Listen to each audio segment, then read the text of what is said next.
The brain is the least understood organ, and yet is the very important organ because it literally runs our lives. Welcome to Mind Vault Podcast, where we unlock minds one story at a time. I'm your host, Dr. Clementine Chawane, and I'm looking forward to having thought-provoking conversations that will help you and your loved ones with regards to mental wellness and building resilience. Welcome to Mind Vault Podcast, where we unlock minds one story at a time. I am your host, Dr. Samke Ngobo, and this is the segment where we cover the topic of lived experience with mental illness. Today, we have an amazing guest that I admire so much. Her name is Lerato Solomon, an award-winning mental health advocate. Welcome, Lerato. Thank you. Thank you for having me, Dr. Samke. You know, Lerato, I have navigated this journey with you, observing you from a distance initially and seeing the incredible work that you're doing in mental health advocacy, which has garnered you some well-deserved awards for the work that you do. So tell me, who is Lerato before we go into the depth of the work that you do? Yeah. That is such a difficult question. I think all of us, when we get asked, who are you? You don't know from which angle to answer. But first of all, I'm a child of God. I am very honored to wear as being a mother. I am a daughter. I am a development practitioner. So professionally, I work in the development space. Social impact work is what I do. And I think I'd like to think that Lerato loves life. She just doesn't want to survive, but she just wants to live a really full, whole life. And yeah, I'm just excited about living. I laugh a lot. I love food. I love food. Invite me wherever there is food, and trust me, I'm there. I enjoy cooking a lot. I used to read a lot, but because I'm still in school, reading for pleasure has become, very minimal. And now I do a lot of school work. But besides that, I just love life. I love people, and I love helping. I love seeing people being at their best. And I guess that's why I'm in the space that I'm in. You know, I love the fact that when I'm asking you who you are, you're giving a holistic picture about who Lerato is. It's not just about the role or the function that you serve, because oftentimes we get so tied up in the roles that we are supposed to be serving in society. Yeah. So you are somebody who is a formidable mental health advocate and very well respected. I respect you significantly so for the work that you do. But what inspired you to start the work that you've started? Sure. I guess it's inspired by my journey with mental health, mental illness, mental wellness, if you want to wrap it up like that. But also, I guess, my heart for people. That's a question that I've had to sort of the response to that question I've sort of reinvented, because it was always from my experience. But I also realized for me to have come out and talk about what I do, I had people at the end, it was about the people. We've come a long way. My journey with mental health has come a long way. I think and now I realize one of the many children, back then I would say one of the few children who grew up, with a mental illness. But I'm realizing now, being in this space and learning more, that in fact there's a lot more people and children who have grown and with mental illnesses. But yeah, I think my journey started when I was at the age of 10. I attempted my first suicide at the age of 10, and it was left untreated. My mental illness was left untreated. And then that obviously escalated to more and more suicide attempts. Throughout my life, I've attempted 4 suicides. Yeah. Lerato, I was so struck when I first encountered your work and encountered what you do, the candidness to share so openly, because the society we live in is quite a harsh society at times and quite judgmental to a certain extent. So when I thought this person is openly sharing that they have attempted suicide 4 times in their life, it's not something that's easy to share, and it's not a comfortable topic to begin with. So can you tell us the journey of your struggles with mental illness? I know now we have a story of victory and triumph where you speak openly, but it wasn't always like that. What was Lerato going through during those times which led to those attempts, those various attempts? Yeah. So I always refer back to my childhood, and when I get asked about my childhood, I mean, there's parts of it that I've forgotten about, that I can't remember, or I am blocked it out. But I remember that I was a very sad child. I was in pain, not physical, but a pain that I could not articulate, that I did not understand. I grew up in a home where there was a lot of abuse. And I think from younger than 10, in my 5, 6, 7, probably, it's something that I've witnessed. My mom was getting abused badly. But then also there's a history of sexual abuse as well in the family. And it's things that I could not talk to anybody about. I had to grow up as a child because mom would be told mom is sick. Now when I'm growing up, I'm being told, my mom would say, no, I'd be at a psychiatric facility because of what I was going through. Sometimes she'd get beaten so bad, she's in ICU. So it's myself now and my little brother. Lerato must grow and be the adult. So I think those pressures as a young person, you don't know how to deal with those things, And all I knew was I lived in a really, really dark space, and I wanted the pain to go away.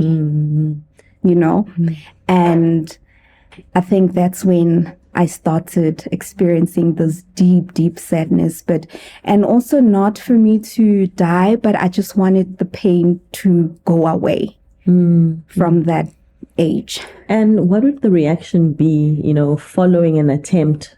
What would the response be from the people around you who were aware of the attempts? Attention seeking. What problems does a young child have for them to want to take away their life? Children don't have issues. Children don't experience mental illness. Never mind the fact that we're talking about mental illness, or you're talking about a 10-year-old who has depression. Already for an adult in an African perspective, as a Black person, if you're saying you're depressed, it means you're weak, you can't deal with life. So what more a young person? And that's where it was kept at. Mom did try and take me through to a psychologist because that's what, that was the referral I got. But then with her own problems, it was hard for her to sort of be there for me. And I understand that now because she was also then going through her own things, and it was then left untreated. And after every attempt, it was the same response. You're problematic. And what would be something that you want the people who are listening to and watching you as parents who have had a challenge with their child attempting or speaking about this reality, what would you want them to understand about, that lived reality? Yeah. First of all, it is real. It's real. It's not made up. They're not seeking attention. I think more than anything, it should be an alarm or an alert to get the help for your child. I think that for me, that was a cry for the help that I needed. But we often fail to see that because then we perceive anything that's got to do with mental illnesses and suicide in a negative light. Seek the help. It's hard to ask. It's easier to ask me now, what would I like? How would I like to be helped? But it's difficult to do it with the younger ones, So I think that it's very important that we start seeing these things as a cry for help, and there's no harm and there's no shame in doing it. And as parents, I think we often sort of put the burden on ourselves to be perfect and just do everything in our strength. And then you realize there's a whole community outside of who you are as a parent that can actually help alleviate that burden for you. And that is your psychiatrist, your psychologist, you name them, the professionals that are able to actually give out the help. And Lerato, how do you transition from a space of actually being a victim? Understandably so, you were young, you did not understand what was happening to you, transitioning to where you are today. Did you ever think that you would be open publicly about your journey? What was that thing that made you decide, I really want to start speaking up and being that example in terms of my mental health advocacy? Sure. First of all, no, I've never ever thought that I would speak out. Because honestly, I was also a very reserved child. I was quiet. Not just, there are people who are extroverts and they're loud, but I was just from, you name it. Lerato would never speak about her feelings. You ask me, how are you doing? I'm okay. That was me. So definitely not me. And not being heard. Yeah, definitely not me speaking out about it. But sure, my journey was transitioning from that space to where I am now was painful. It was also quiet, not loud. We often talk about that transition. It's such an amazing thing. So people only see you see either that side of Lerato where she is really in a very bad space, or you only see Lerato from, being this girl there's people who used to say, oh, that mental health girl, they only see that. But then there is so much that is happening in the middle. And for me, it was very quiet. I think what helped me moving from that point was the question of stop asking the question, why me? But what now? I love that. That was very important for me. But obviously it did not even happen overnight. I mean, getting to a point where now I was a little bit older, I was in my late 20s, and I could afford, getting a medical aid, and I could get myself the help that I needed to get. And it's taken a huge team, and from the professional space, you get to be with your psychiatrist, your psychologist, there's occupational therapy involved. And that process is, people talk about it like, oh, this is what you do and you're just going to be okay. No, it's very tough. But I think going through that helped me to then get to a point where I'm like, okay, it's okay. Like, it happened. Who else is it supposed to happen to? But now what happens now with Lerato in the story? And it got to a point where I just started journaling a lot. And every now and then I'd refer back to the journal and look at what, my past entries. And I was like, this is quite profound. Oh, I wrote that. I went through that. And it got to a point where I said, but surely I'm not the only person who's ever gone through this. Surely there are people who have gone through it, or they are going through it.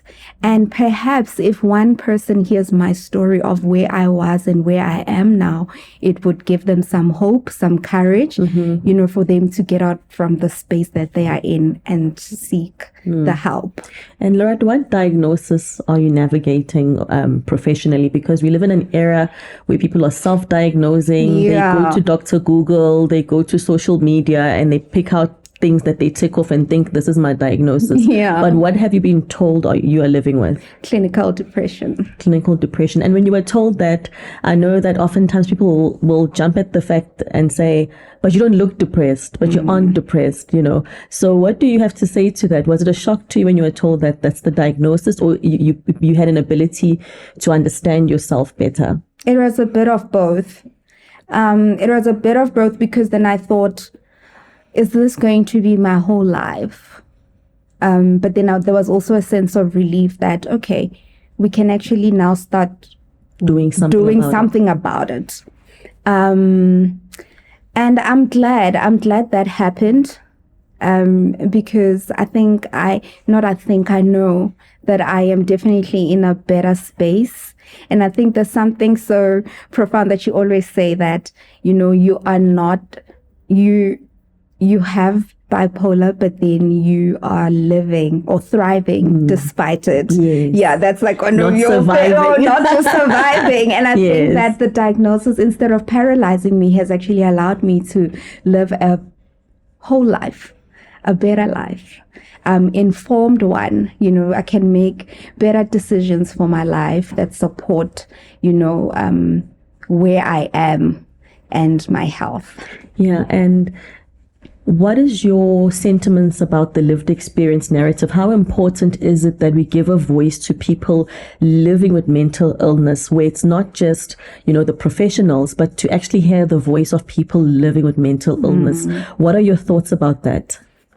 So part of the work that I do in advocacy for me, I think, is that I appreciate all that is out there about, mental illnesses, mental health and wellness. What I thought, however, was that there's a missing gap, of putting the face, the voice to what it looks like to live with it. There aren't a lot of examples and positive ones of people who are actually living and thriving despite whatever it is that they have. And therefore, I think it's exactly what you said. People like us, we give the face, the voice, and whatever else it is to mental illnesses and what it looks like, and not necessarily painting this, it's all rosy, but we can talk to the struggles, but also saying, look, yes, there are struggles here, but, we can also navigate and just live good, whole, complete lives. Yeah. I really admire your work with Mental Matters. Lerato is the founder of Mental Matters with Lerato Solomon. And I was blown away at seeing your work. I was really admiring the awards you've won for the work that you do. So I encourage you to keep up the excellent work that you're doing. You're changing lives. You have created a community that people can relate and connect with. And like you're saying, where you put a face to the diagnosis. It's not just numbers, but it's people with full lives. And I love the fact that you defined yourself in that way, not from one angle. What message would you like to share with families who are navigating the struggle? Most importantly, what would you like to say to your younger self and to a young Lerato who might have stumbled upon this platform and they don't know what to do? They're struggling with these thoughts, but they don't know how to navigate them. Sure. To the younger Lerato, it's okay. It happened, or it's going to happen. But you're not going to navigate it by yourself, and you're going to come out on the other side. Love it. And to the families who are navigating this and struggling, there is no shame in asking for help.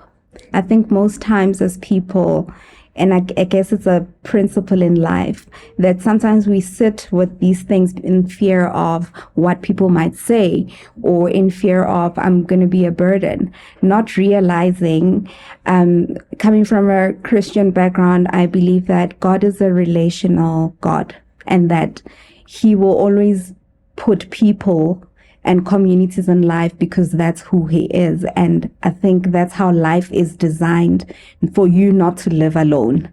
And that's the biggest thing that's come out of this for me, is to actually ask for help. And there's no shame in doing that. If you're not comfortable with the person next to you, there is surely somebody else that you can go to. There's lines now that you can, at least now we've got this vast information, right? But we need to also be careful what it is that we are consuming, right? But then you've got your professional spaces that you can actually approach, even if it's a matter of a question, like, how do I move from here? Somebody's going to help you, and it's not your fault. It's not their fault either. And as we wrap up, Lerato, what are your self-care tips that are at your arsenal, because for you to maintain wellness, it's not just an automatic thing. There are things that you likely do. So maybe share those 3 tips that are really critical in maintaining your wellness. Yeah. First one is, so I constantly need to choose myself, remind myself. I used to be still working on it, being, people pleaser, but now I constantly have to remember that if I'm not okay, then I'm of no service or use to other people, and therefore I need to look after me. And that looks different from time to time. Sometimes it can be, I just need a quiet downtime for a week and not do anything and just shut off from the world, my phone or whatever it is. And other times it would be, I actually feel like I need to go out for lunch with a friend, but also therapy. Take your treatment. I think let's not talk about the treatment fatigue, but yeah, that's also something else. But that's very important for me, to keep where I am, and community is very important. The people that you can actually be honest with and say, today I'm actually not feeling okay. The people that you can actually say to them, look, when Lerato is dipping, this is what it looks like. If you see me not answering calls, not responding to messages for a week, and you not see me anywhere, I'm not calling, please just check up on me, because I may just, be dipping. My daughter and I have a thing where we say, what are you on from a scale of 1 to 10? Where are you? People that you can check in with. That's very important. So Lerato, you mentioned earlier that, you have a message for your younger self. And I want you to elaborate more for the sake of somebody who is of the age where you are having these attempts, young as you were, or a parent who doesn't know how to get through to their child who's going through this. So it's advice for the young person, speaking to yourself, and also to a parent who doesn't know what to do. Yeah. I think it would sound a lot more like, dear mom and dad, it hurts. And I don't know how to get rid of the pain. I don't want to die, but I just don't want to feel what I'm feeling. Please get help for me. And I think the younger person can put it exactly like that.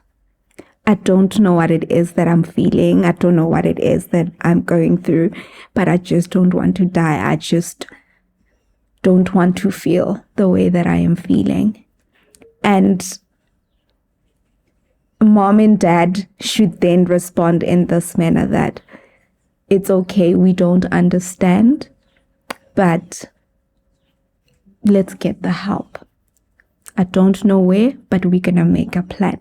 Because in reality, that's what I'm imagining the conversation should have gone like. Because in the times that I lived in, it was not easy to say, oh, I'm going to get hold of a psychiatrist or a psychologist, or even for that matter, to even go to the doctor is not something that they would think of. But I'm thinking at this point, and mom and dad, if you're saying you're going to get the help, I think the first step is to, even a GP is okay to say, this is where our child is. Can you please help us, because we don't know how to help? Yeah. No, thank you for that.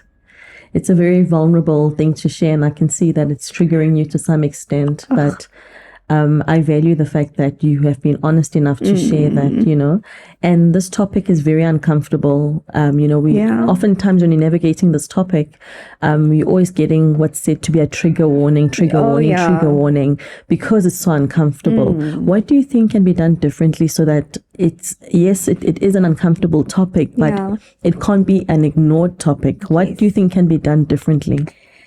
So wherever I go, I always say, let's start having these conversations at the dinner table.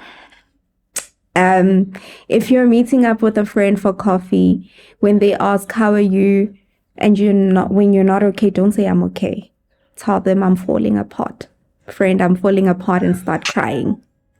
When mom is calling you and is asking you, how was work? And don't say, mommy, it was great. I'm doing amazing. I'm climbing the corporate ladder. Just say, mom, I feel like I'm going to lose it. And I think that's where it starts.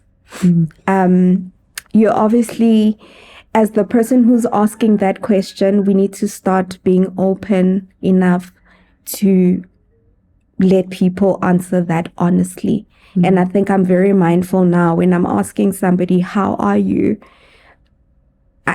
Don't expect I'm okay. And if really you're concerned when the person's saying I'm okay, probe some more. Obviously with gentleness, with respect, but friend, I don't think you're being honest. Let's talk about it. I'm here. No judgment whatsoever. Schools, why can we not make it part of the curriculums? The workplace, why is it a tick box exercise to have a mental health day or whatever it is? How about having honest conversations? If I need to take a day off from work because I am crumbling, I don't have to lie and say, oh, I've got a headache. Boss, can I please just take a mental health day off? And I think that's what we need to do differently. We need to start having casual topics about it, but obviously it's harder to talk to somebody and say, I actually feel like today I'm going to take pills and just want to go die.